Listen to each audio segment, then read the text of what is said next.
नमस्कार दोस्तों, ईएनटी समाधान में आप सभी को फिर से हार्दिक स्वागत है।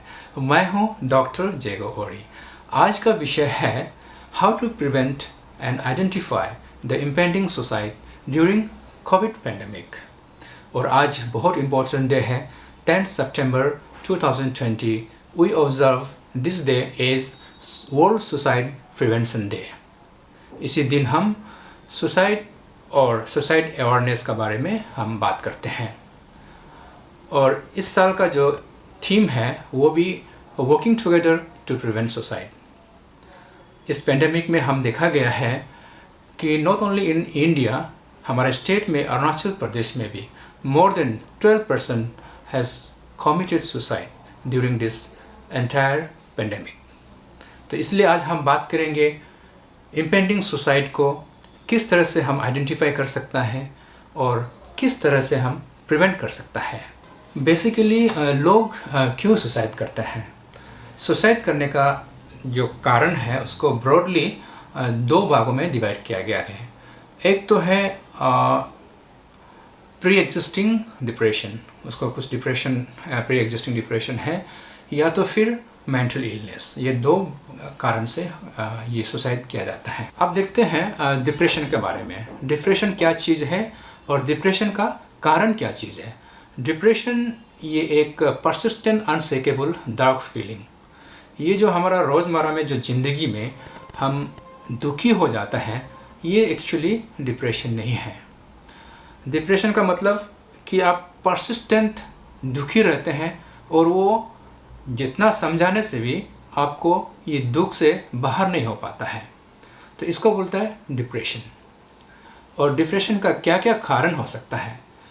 मुख्य रूप से डिप्रेशन का ब्रॉडली 3 कारण है। एक है बायोलॉजिकल फैक्टर, दूसरी है साइकोसोशल चेंजेस, एंड तीसरी है एनवायरमेंटल फैक्टर्स। और ये बायोलॉजिकल का क्या क्या कारण हो सकता है? एक है जेनेटिक फैक्टर्स, जो जीन में लिखा रहता है, किसी किसी का ससेप्टिबिलिटी को किसी किसी का फैमिली में रन करता है तो जेनेटिक माना जाता है।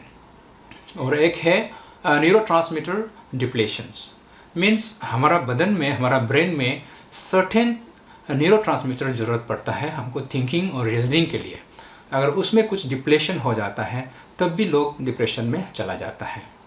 और उसके बाद न्यूरो एनाटॉमिकल चेंजेस, जो हमारा ब्रेन में सर्टेन एरियाज़ है, अगर वो एरियाज़ में कुछ प्रॉब्लम हो जाने का वजह से, या कुछ for example decrease hippocampus volume, ये एक पार्ट ऑफ ब्रेन है जिसमें जो ब्रेन का जो वॉल्यूम कम हो जाता है वही पार्ट में, तब भी डिप्रेशन में लोग चला जाता है। उसके बाद साइकोसोशल चेंजेस। साइकोसोशल चेंजेस है, इसमें कॉग्निटिव डिसऑर्डर एक हो सकता है, जैसे कि inability of the brain to think and reasoning, जो हम रीजनिंग नहीं दे पाता है और जो सोच नहीं पाता है, तो इस तरह से कॉग्निटिव डिसऑर्डर हो सकता है। उसके बाद low self esteem attachment disorder, means अपने आप को fragile sense of self, means अपने आप को जो सोचते हैं लैक ऑफ कॉन्फिडेंस, या फिर feeling bad about your self, तो इस तरह से लो सेल्फ एस्टीम का वजह से भी लोग डिप्रेशन में चला जाता है। आप देखते हैं एनवायरमेंटल फैक्टर्स। एनवायरमेंटल फैक्टर्स में साइकेट्रिक कोमॉर्बिडिटीज हो सकता है, जैसे कि पैनिक डिसऑर्डर, उसके बाद पोस्ट ट्रॉमेटिक कोई इंजरी वगैरह, उसके बाद ऑब्सेसिव कंपल्सिव डिसऑर्डर। ये एक टाइप ऑफ बीमार है जो for example in every evening दरवाज़ा को जो चेक करता है वेदर इट इज़ क्लोज और नॉट।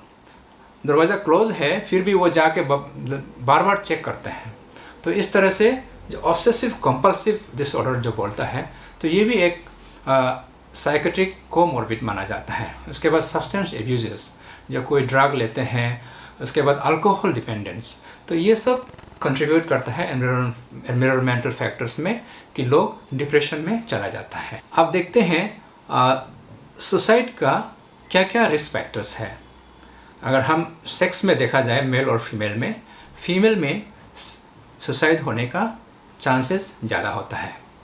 उसके बाद फैमिली हिस्ट्री हम देखा जाए तो घर में अगर सुसाइड अटेम्प्ट हुआ है या फिर घर में कोई सब्सटेंस एब्यूजेस है, ड्रग एडिक्ट्स वगैरह है, अल्कोहल डिपेंडेंस वगैरह है, तो वो फैमिली में सुसाइड होने का संभावना ज़्यादा है। उसके बाद जो फास्ट एक्सपीरियंस जैसे कि प्रीवियस उनका जो जीवन में उनको एब्यूजेस किया गया है और उसको जब बोर्न एंड ब्रॉट अप जब हो रहा होता है उसमें नेग्लेक्टेड चाइल्ड वगैरह हो सकता है। उसके बाद स्ट्रेस फैक्टर्स हो सकता है, जैसे कि सडनली जॉब लॉस हो गया या कोई मॉनेटरी लॉस हो गया, तो उसमें भी रिस्क माना जाता है। उसके बाद personality trait means there are characteristic pattern of thought होता है किसी आदमी में, सोचने का जो उनका अपना एक कैरेक्टरिस्टिक थिंकिंग है, तो वो सब में भी ज़्यादा होता है। उसके बाद लैक ऑफ रिलेशनशिप, कि उनका रिलेशनशिप ठीक से नहीं चल रहा है जो फैमिली का या फिर वाइफ एंड हस्बैंड, और उनका सपोर्ट ग्रुप नहीं है, सपोर्ट ग्रुप उसका स्ट्रेंथनिंग नहीं है, तो ये सब रिस्क फैक्टर्स में माना जाता है सुसाइड का। आप देखते हैं रिस्क फैक्टर्स ड्यूरिंग पेंडेमिक, ये पेंडेमिक में किस किस सिचुएशंस में आप डिप्रेशन में जा सकता है। सबसे पहले being confined to the house और इन ए सिंगल रूम, जैसे लॉकडाउन हो गया या फिर आप पॉजिटिव हो गया तो आपको एक ही रूम में कन्फाइन करके रखा जाता है, जिसका वजह से आप इजीली डिप्रेशन में जा सकता है। और सेकंड पॉइंट है, आप अपना रिलेटिव को नहीं मिल पाता है या फिर अपना दोस्तों को नहीं मिल पाता है ताकि अपना जो डिप्रेसिव फीलिंग्स है उसको बता सके, तो ये सिचुएशन में भी आप और डिप्रेशन में जा सकता है। उसके बाद fear of near one to be contacted with disease, जैसे वायरस जो अभी अपना जो अपनों को अगर इन्फेक्शन हो जाएगा शायद वो मर जाएगा, तो इस टाइप का आपका भावना आ जाता है, तब भी आपको डिप्रेशन में ला सकता है। उसके बाद आपका जो पैसा है, जो बेसिक नेसेसिटी को मीट करने के लिए जो पैसा है वो भी ख़त्म हो चुका है, जिसका वजह से आप ज़्यादा सोचने लगते हैं और वो आप डिप्रेशन में जा सकते हैं। और एक आपका जॉब चले गए हैं या फिर आपका कोई अपॉर्चुनिटी था आप जिसको एक्सप्लोर करना था, उसमें भी आपका अपॉर्चुनिटी चले गए हैं, जिसका वजह से आपको ज़्यादा डिप्रेशन में जा सकता है। उसके बाद over burden of the work, specially in the corona warriors को भी बहुत काफ़ी स्ट्रेस में लेना पड़ता है, क्योंकि उनको ज़्यादा बर्डन दिया जाता है, छुट्टी नहीं दिया जाता है। तो इस तरह से कोरोना वॉरियर्स को भी ओवर बर्डन की वजह से, जो वर्क ओवर बर्डन की वजह से डिप्रेशन में जाने का चांस रहता है। आप देखते हैं डिप्रेशन को किस तरह से आइडेंटिफाई किया जा सकता है, क्या क्या साइन एंड सिम्टम्स है डिप्रेशन का। सबसे पहले होपलेस आउटलुक, मीन्स आप अपने आप को वर्थलेस सोचना शुरू कर जाता है, मीन्स सेल्फ हेट होता है और इनएप्रोप्रिएट गिल्ट महसूस करते हैं, और recurrent thought of like it's my fault, what's the point, मेरा ही गलती था, अभी सोच के क्या करेगा, इस टाइप का जो थिंकिंग है वो रिपीटेडली आपके पास आते हैं। और सेकंड पॉइंट है लॉस ऑफ इंटरेस्ट, मीन्स किसी भी चीज़ में आप इंटरेस्ट ख़त्म हो जाता है, जैसे you have already withdrawn the activity which you once look forward, means जैसे स्पोर्ट्स हो गया, जैसे हॉबीज़ हो गया, फिर दोस्तों का साथ में बाहर जाना हो गया, तो इस टाइप का जो एक्टिविटीज़ है उसका ऊपर में आपका जो इंटरेस्ट ख़त्म हो जाता है। उसके बाद लैक ऑफ सेक्स ड्राइव या इम्पोर्टेंस, तो ये सब भी लॉस ऑफ इंटरेस्ट में माना जाता है। उसके बाद इंक्रीज फैटिक एंड स्लीप प्रॉब्लम्स, जैसे आप जल्दी थकान महसूस करती है। उसके बाद आपको सोने का जो पैटर्न है उसमें गड़बड़ हो जाता है, आप या तो आप स्लीपी रहेगा ऑल द टाइम, आप सोते रहेगा, या तो फिर आपको नींद ही नहीं आएगा। तो दोनों ही इस तरह से अगर होते हैं तो डिप्रेशन का सिम्टम्स माना जाता है। नेक्स्ट पॉइंट है एंजाइटी एक्चुअली ये डिप्रेशन एक्चुअली एंजाइटी नहीं कराता है, दोनों एक साथ काम करते हैं, ये एंजाइटी और डिप्रेशन। जैसे कि आप नर्वसनेस हो जाता है और फीलिंग ऑफ टेंस, आप रेस्टलेस हो जाता है, उसके बाद आपको पैनिक डर लग जाता है, स्वेटिंग वगैरह होता है, और आपका हार्ट रेट जो है जल्दी होता है और आप कांपना शुरू हो जाता है। उसके बाद आपका जो ब्रीदिंग जो है जल्दी आपको हो जाता है और आपका जो थिंकिंग है फोकस नहीं कर पाता है, जैसे आपका जो थिंकिंग जो क्लैरिटी नहीं होता है। तो एंजाइटी होने से इस तरह से होता है। फिर एंजाइटी का वजह से आप डिप्रेशन में भी जाता है, फिर डिप्रेशन का वजह से भी फिर आप एंजाइटी, ये दोनों जो है एक साथ काम करते हैं।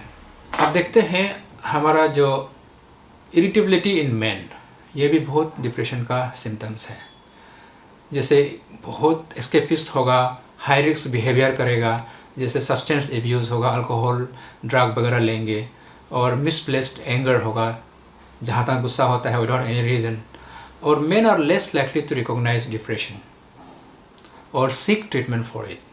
जो औरत लोग हैं वो ट्रीटमेंट में जाने का चांस ज़्यादा होता है, लेकिन मेन जो है they don't identify themselves that they are in depression. उसके बाद एक पॉइंट है change in appetite and weight. जैसे अगर आपको इंटेंशनली आप डाइटरी चेंज नहीं कर रहा है, लेकिन आपका जो वेट जो है बढ़ रहा है, या तो फिर बहुत वेट लॉस हो रहा है, आपका एपिटाइट जो है बहुत ज़्यादा हो रहा है या तो फिर बहुत कम हो रहा है, तब भी डिप्रेशन का साइन एंड सिम्टम्स माना जाता है। 7 पॉइंट्स है अनकंट्रोल्ड इमोशंस। 1 मिनट में आप आउटब्रस्ट ऑफ एंगर, फिर नेक्स्ट आप रोना शुरू हो जाता है अनकंट्रोलेबली, यानी कि मूड स्विंग हो जाता है। उसके बाद नेक्स्ट पॉइंट है जो डिप्रेशन का सिम्टम्स है लुकिंग फॉर डेथ, मीन्स आप मरने के लिए सोचता है। एक्चुअली जो सुसाइड करके जो मरते हैं वो एक्चुअली सबसे पहले उसको सिम्टम्स दिखता है।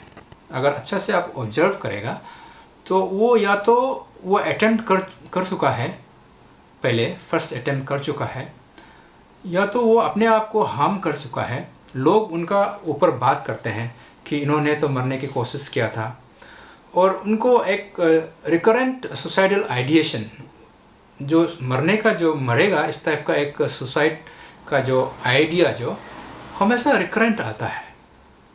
तो ये भी बहुत इम्पोर्टेंट सिम्टम्स है, इसमें हम आइडेंटिफाई करना चाहिए। अगर ये सिम्टम्स अगर अभी आया कल चला गया उसमें इतना प्रॉब्लम नहीं है, लेकिन अगर 2 हफ्ता तक, अगर 2 वीक्स तक परसिस्टेंट रहेगा तो बहुत इम्पोर्टेंट सिम्टम्स है, उसमें इंटरवेंशन करना चाहिए। आप देखते हैं ट्रीटमेंट कैसा किया जाए, मेजर डिप्रेशन का ट्रीटमेंट कैसे किया जाए। पहले तो आप अपना प्रॉब्लम को अपनों को शेयर करना है। उसके बाद नंबर 1 पॉइंट है लाइफ स्टाइल मॉडिफिकेशंस। आपका जो स्टाइल है जीने का उसको मॉडिफाई करना है, जैसे कि आप एक्सरसाइज वगैरह कर सकता है, माइंडफुलनेस जैसे योगा वगैरह कर सकता है, मेडिटेशंस वगैरह कर सकता है अपना माइंड को कंट्रोल करने के लिए। उसके बाद मेडिसिन ले सकता है, आप साइकेट्रिस्ट है, हमारा एवरी सिटी में है आजकल अवेलेबल है, आप साइकेट्रिस्ट के पास जाना चाहिए और उनसे मेडिसिन ऑन प्रिस्क्रिप्शन में लेना चाहिए। उसके बाद जो हमारा सोसाइटी में जो सोसाइटल लिविंग है उसको हम स्ट्रेंथनिंग करना है, specially during this Covid pandemic time में। जैसे आप जिस जगह पर आप रहते हो उसी जगह में आपका जो माइक्रो सोसाइटल लिविंग जो है उसको हम स्ट्रेंथन करना है।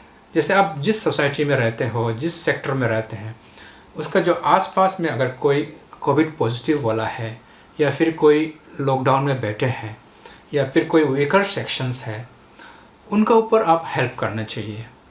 या उनका कोई डिजीज़ हो सकता है, कोई मेडिसिन ज़रूरत पड़ सकता है, या फिर उनका बच्चा का कोई दूध नहीं मिल रहा है, इस तरह से हो सकता है, या फिर उनको पैसा का दिक्कत हो सकता है, और या तो फिर आप उनको मोरल सपोर्ट भी देना है। तो ये सब हम अपना जो सोसाइटी में हम रहते हैं वो सब में हमको अपना जो कनेक्टिविटी है, जो टेलीफोन में या फिर आप एनीवे आपको कनेक्ट रहना चाहिए, तभी आपका जो मोरल है वो बूस्टअप होंगे। उसके बाद आपका हेल्पलाइन नंबर्स है। आजकल जो अपना स्टेट का, हर स्टेट का एक हेल्पलाइन नंबर्स होता है जो जब भी आप डिप्रेशन में चले जाते हैं, आप उनको बात कर सकता है, आपका काउंसलर जो है एक्सेस होता है, और आप उनका जो काउंसलर एक्सेस करके आपका जो हेल्प लेना है वो लेना चाहिए। डिप्रेशन का जो डेंजर साइन है, हु नीड्स अटेंशन, उसको फिर से समराइज करते हैं। सबसे पहले तो लो मूड, आपका मूड हमेशा लो रहेगा। सेकंड है स्लीप डिस्टर्बेंस, आप या तो बहुत सोते रहेंगे या तो फिर आपका नींद नहीं आएगा। और नंबर 3 है लॉस ऑफ इंटरेस्ट, जो भी कुछ आप करना चाहते हैं उसमें इंटरेस्ट नहीं है। उसके बाद इनएप्रोप्रिएट गिल्ट होगा, जैसे आप कुछ आपका जो फास्ट में जो इंसिडेंट को आप सोच के हमेशा जो गिल्ट है उसको आप महसूस करते रहना।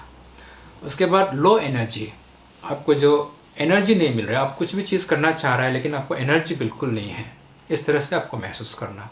उसके बाद कंसंट्रेशन डिफ़िकल्टीज़, आप कुछ चीज़ करना चाह रहा है लेकिन आपका जो माइंड जो है कंसंट्रेट नहीं कर पा रहा है।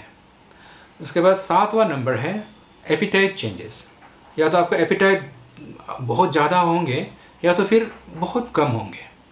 उसके बाद आपका साइकोमोटर रिटार्डेशन, जैसे कि आपका जो सोचने का जो है वो विजिबली लो होंगे, साथ साथ में जो आपका फिजिकल मूवमेंट भी कमती होते जाएगा। जैसे आप बात करना चाहेगा लेकिन आपका जो बात जो है ठीक से नहीं कर पा रहे हैं।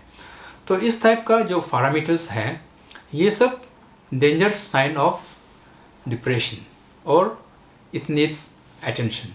और ये जो पैरामीटर्स है एटलीस्ट 5 पैरामीटर होना चाहिए और वो डेली होना चाहिए। उसके बाद अगर वो 2 वीक्स तक कंटिन्यूसली ये सब पैरामीटर्स है तो आपको साइकेट्रिक कंसल्टेशन चाहिए और इमीडिएटली इंटरवेंशन चाहिए। If you like our video you can subscribe to our channel. The bottom line is, if you are a young person going through a tough time, it is very important to share your problem to your friends. Share with your parents, teacher, hostel warden. All these people will definitely try to help you. And remember, young people are the human capital of our country. But human capital without a mental capital is not going to provide a growth of a country that we are looking for. और ये बात अहम है कि हर अंधेरी रात का भी सुबह होते हैं। Till our next video on COVID education, stay safe, stay at home. जय हिंद, जय भारत।